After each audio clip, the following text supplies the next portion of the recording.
Hello friends. मैं हूं आपका अपना जसवंत सिंह जस और आप देख रहे हैं मेरा YouTube channel just one Singh. आज मैं आपको बताऊंगा जब शम्मी कपूर की आवाज़ चली गई थी। मेरे इस वीडियो को पूरा और बड़े ध्यान से सुनिएगा। वीडियो के अंत में मैं आपको एक राज की बात बताने वाला हूं।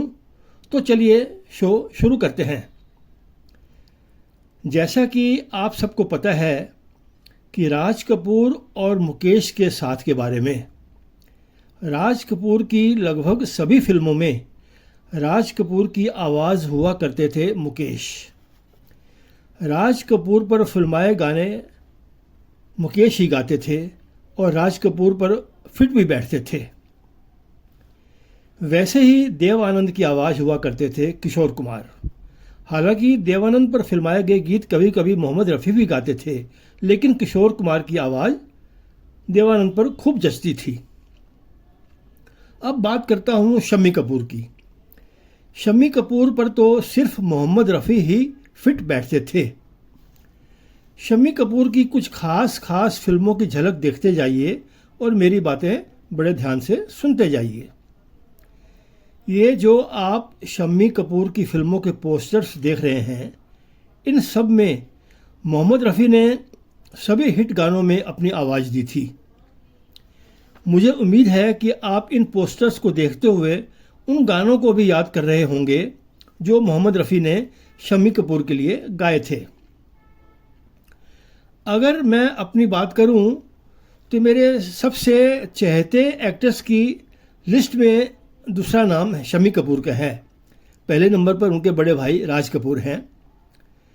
तो शम्मी कपूर मेरे बहुत ही प्यारे पसंदीदा एक्टर हैं और इनकी फिल्में तो सारी ही बड़ी शानदार थीं। अगर मैं अपनी बात करूं तो मैं उनकी सिर्फ 3 फिल्में जो ऐसी हैं जिन्हें मैं बार बार देखना पसंद करता हूं और देखता रहता हूं। पहले नंबर पर है कश्मीर की कली, दूसरे नंबर पर जंगली और तीसरे नंबर पर एन इवनिंग इन पेरिस। अब मैं आपको शम्मी कपूर और मोहम्मद रफ़ी से जुड़े 2 किस्से सुनाता हूं। बड़े ध्यान से सुनिएगा। पहला किस्सा यूं है कि जब भी शम्मी कपूर की किसी फिल्म के गाने की रिकॉर्डिंग होती थी तो उस वक्त शम्मी कपूर भी रिकॉर्डिंग थिएटर में मौजूद रहते थे और इस बात का ख्याल रखते थे कि जब मोहम्मद रफ़ी उनके लिए किसी गाने की रिकॉर्डिंग करें तो वो ऐसा हो कि उनकी एक्टिंग और मूड पर फिट हो जाए। और ऐसा होता भी था। एक बार जब शम्मी कपूर किसी फिल्म की शूटिंग के सिलसिले में विदेश गए हुए थे तो उनकी अनुपस्थिति में उनकी एक फिल्म के गाने की रिकॉर्डिंग करनी ज़रूरी थी। तो शम्मी कपूर के एब्सेंट में मोहम्मद रफ़ी को उनके लिए गाना रिकॉर्ड करना पड़ा। जब शम्मी कपूर विदेश से शूटिंग करके वापस लौटे तो उन्हें पता चला कि मेरी गैर हाजिरी में मेरे गाने की रिकॉर्डिंग हुई है। तो वो उसी समय प्रोड्यूसर के घर पहुंचे और वो रिकॉर्ड किया हुआ गाना सुना। वो रिकॉर्ड किया गाना सुनकर शम्मी कपूर बहुत खुश हुए और सीधा मोहम्मद रफ़ी के घर पर पहुंच गए और मोहम्मद रफ़ी से पूछा कि मेरी गैर हाजिरी में उन्होंने मेरे मूड का गाना कैसे रिकॉर्ड कर लिया। तो मोहम्मद रफ़ी ने पंजाबी में कहा, क्योंकि उस वक्त के लगभग सभी बड़े एक्टर्स पंजाबी ही हुआ करते थे और वो उनसे पंजाबी में बात करते थे।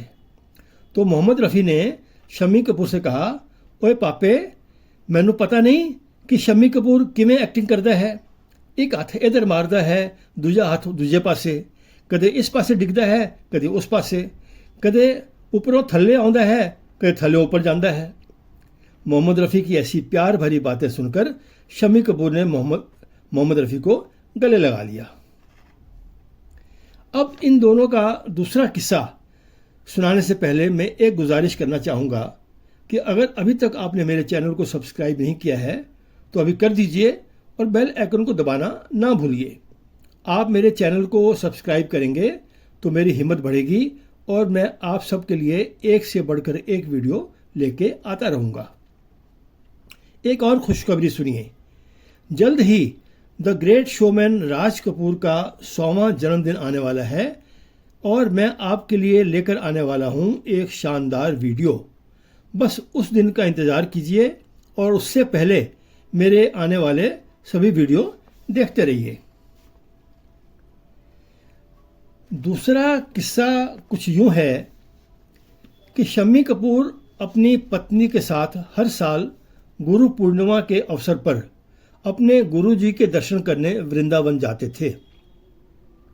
एक बार जब वो वृंदावन गए हुए थे और रिक्शे पर अपनी पत्नी के साथ बैठकर गुरुजी के दर्शन करने आश्रम में जा रहे थे तो अचानक एक आदमी दौड़ता हुआ उनके पास आया और बोला कि शम्मी जी, आपकी आवाज़ चली गई।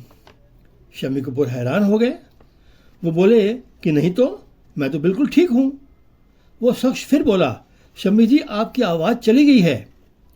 शम्मी कपूर ने उनसे कहा कि मैं अभी भी बात कर रहा हूँ, कल मैंने गुरुजी के आश्रम में भजन भी गाया था और आप कह रहे हैं कि मेरी आवाज़ चली गई।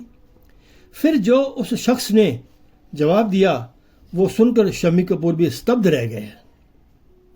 उसने कहा कि शम्मी जी, आपकी आवाज़ मोहम्मद रफ़ी नहीं रहे, उन्होंने दुनिया को अलविदा कह दिया है।